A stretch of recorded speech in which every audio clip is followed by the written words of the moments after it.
Okay, the next thing we're going to talk about is a tendency for coaches and players to fixate entirely on the ball and also on the feet, the outermost extremities.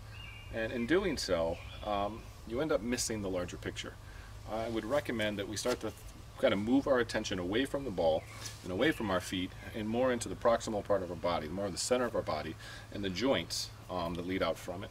If we move our focus towards the joints, or our movements of the joints, which are known as articulations, you'll start to pick up on a lot of points. One of those points, I'll give you an example here, is when a student takes 9 o'clock position. At 9 o'clock position, the question is this correct position? Well, the ball is pretty much at 9 o'clock. But if my mind is fixated entirely on the ball, what I'm missing is that there's a ridiculous amount of bend. I'm almost at 90 degrees of bend here in my arm.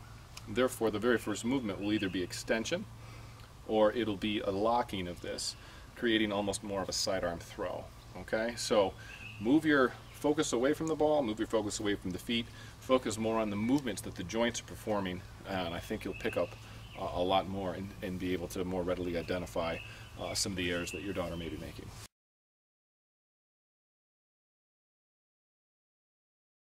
There is no magic angle. There is no magical angle for lag or bend. What you'll come to find is, if you know anything about the human body, right, is that the biceps themselves actually act as a flexor. Okay, so that when the palm is up, the biceps are engaged. The moment I turn my hand down, if you move here, you can actually see the muscle disengaging. Okay, when I pronate my hand.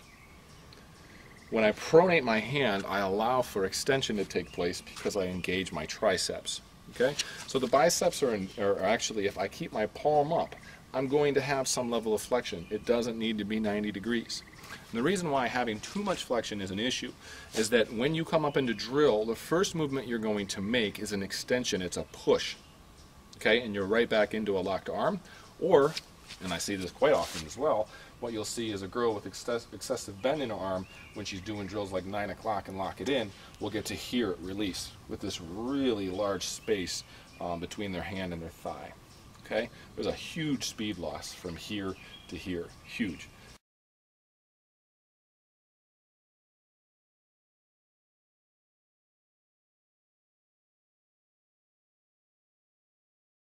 Biceps will allow for some degree of flexion in our elbow, and that degree is perfectly fine to create the whip that we need.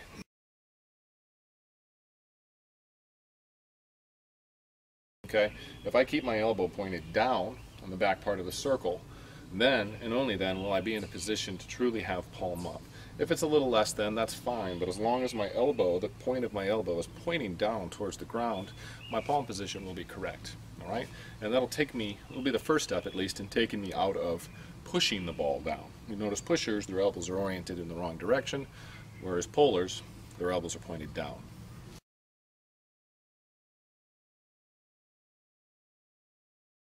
And one of the more common things that I see with kids that are learning to stride off of the plate or to drive off of the plate is they have a tendency when they come back in their motion to turn their foot out here and then turn it even more to push.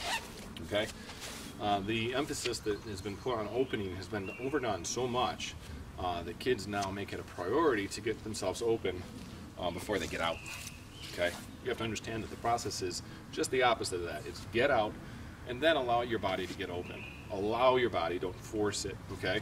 There's nothing wrong with getting 45 to 60 degrees open because your arm circle path will open your shoulder line the rest of the way. If we get to the point where we're at 90 degrees, we have a tendency to let the ball disappear behind the body and wrap around.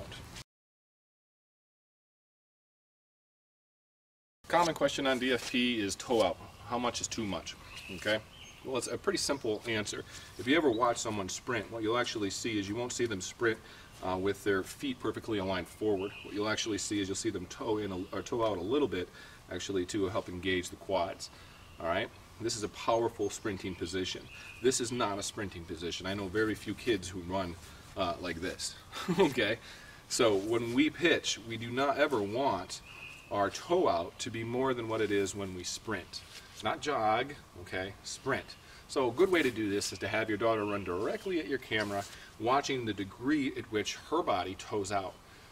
So once you've seen that degree of her toe out, and then and only then will you know exactly what is most natural for her.